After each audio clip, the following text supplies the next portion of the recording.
specialized hospital. This section or department for eyes only. The other one is for other problems, skin problems. So there is a separation between different kind of diseases or symptoms in the same building or different buildings. Social welfare system has been enriched by Islamic doctrine. We have the charity, as I mentioned, and I will just tell you one story. At the beginning of the Islamic state in Medina, after the Prophet died, the second Caliph Umar ibn al-Khattab found a Jewish, an old man who is a Jewish, but he's a citizen of the state, is begging. And Umar said that, how come you are begging? He said that I don't have any job, I'm an old man, I don't have any money. Then he asked his assistant to give this citizen enough food for the whole year, not weekly, right? It's just the whole year. So that guy will feel secure that he has got his food for the whole year, and two clothes, one for winter and the other one for summer, and any other needs will be fulfilled for the person.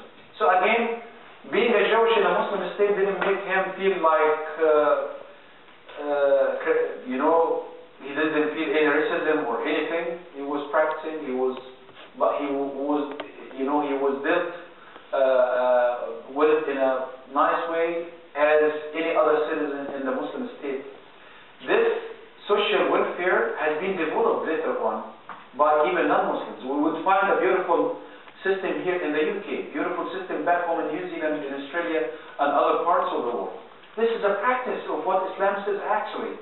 I feel very proud that, human beings reach that stage where you feel honor, or you feel you can keep your honor when you just fall down. When the recession hit you, and then, well, what can I do now? Am I going to beg people? Well, I'm going to be supported, but you know what? Not for good. Just for a while, till I stand up back again, I pay tax and I support other people.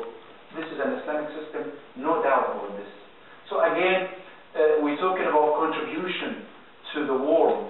That has been done in different ways. Now, what is our rule now as Muslims? Having said that, what is our rule? Are we going to just praise being able to contribute? This is only to bring that sense of honor, pride, that you have beautiful roots, down in every place where your grandfathers, has contributed to the world. But now, what is our rule as Muslims? Our rule as Muslims is, again, to give back and give. We have that problems with the environment, and we have a lot in our thinking, thought, different school of thought, Islamic one. We can give. We can think with the other world and find solutions for the environment. That the Prophet said, just giving an example, and not only talking, but we have to walk the talk. If the day of judgment starts, i.e., the seas are blowing, the earth is moving, shaking, and you have a seed, and you are able to grow it, you just plant it, then you do it.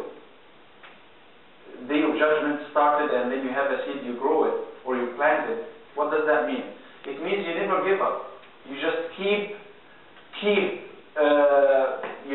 doing the best for this world before you leave. As long as you are alive, be as productive as you could. And tree planting is a very, very positive way to reserve and conserve the environment. I've done this in New Zealand, and I do this with the youth, and that was my 4th workshop as a way to walk the talk and make our Muslim people, Muslim young people, have that sense of belonging that New Zealand is their country, like UK is your country. Then you need to just contribute to it in different ways. We don't need other people to say, what you're doing for the UK or England, to show that you love it. Well, I love it, whether you like or you don't. My kids have been born here. Their kids even, I was born here, and then my kids and their kids are born here. We love this country like you, and we are going to show it. Why don't we go and just organize some tree planting, some reservation of the environment in different ways, Imagine introducing the interest-free as an alternative system for the problems of the world now in the financial crisis. Imagine if we have an interest-free system. Would we have a recession time like what the time we have now? Again, it's not about being miser or being greedy, being greedy brings a lot of problems to the world economy. Again, by introducing this system to Europe, to other people, why not? By putting that in practice, in Islamic banks, and trying to just show that, look at this, it's something successful. And not to go far, you might hear of Muhammad Yunus, this professor from Bangladesh, who have gained Nobel Prize. He is a Muslim. He came up with solutions to different problems in the developing country, including his own country, and he deserved this. Feeding the hungry. We have got this project back home in New Zealand. I've got a van, and then we just collected some donation, got a new van inside. We got some volunteers who made some welding to equip it with sufficient space and places for pots to be put in, and to make it just like a moving restaurant, and just go around in the city, see those who are homeless, and show passion and affection towards them, regardless of the background. We don't care who they are. As long as they are part of this country, we're supposed to give, and we are supposed to give charity even to non-Muslims. وَالَّذِينَ يُطْعِمُونَ الطَّعَامَ عَلَى حُبِّهِ مِسْكِينًا وَيَتِيمًا وَأَسِيرًا. This is an evidence from the Quran that we even feed those who are needy and poor, and those who are captive. Do you have a captive, Muslim captive? So even the non-Muslim captives should be treated nicely. So what about if they are the people who are free? They are our partners in the same country, and they are needing them. We need just to help them as much as we could. So feeding the hungry was a very successful one. Food bank, and that has been started 6 months ago. Again, it's about to have buckets in different mosques and stuff, and people came to educate our kids, including mine. And my daughter came and said that, can I take some cans of beans there and stuff? And then her mom said, why is that? And then she came to know about it, And this is very good, that you have a food bank. We need just to work together with other people regarding something common between us and them. I'm again talking about different religions. Some other people have good view condemning and not accepting abortion, for example, or believing that drinking alcohol might cause a lot of harm to humanity, standing in the face of oppression of other people around the globe. We can stand up and say no to oppression and aggression with other people. Let me finalize by touching upon my own experience back home in New Zealand. I had this kind of workshops to the young people, 16 years up to 25 Muslims.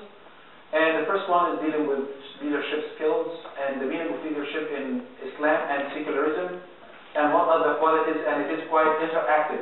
Not like now I'm talking to you, I'm losing you, I'm going to finish very fast. But it was interactive workshop where there is a lot of painting, and you keep them busy with the stuff, and they are challenging. The second one was about identity, and we invite psychologists to talk about the meaning of identity, and it is accepted that you have multiple identities: Muslim, British, Pakistani, and the third one was about self-esteem. We have had a problem with that. We found this from some research. So we started to say, okay, we have a problem with self-esteem among Muslim youth. Why don't we start now to just find a solution? Again, we have got some professional people with some scholars and stuff like this, and they build up that workshop, and it was very successful. We came across many problems,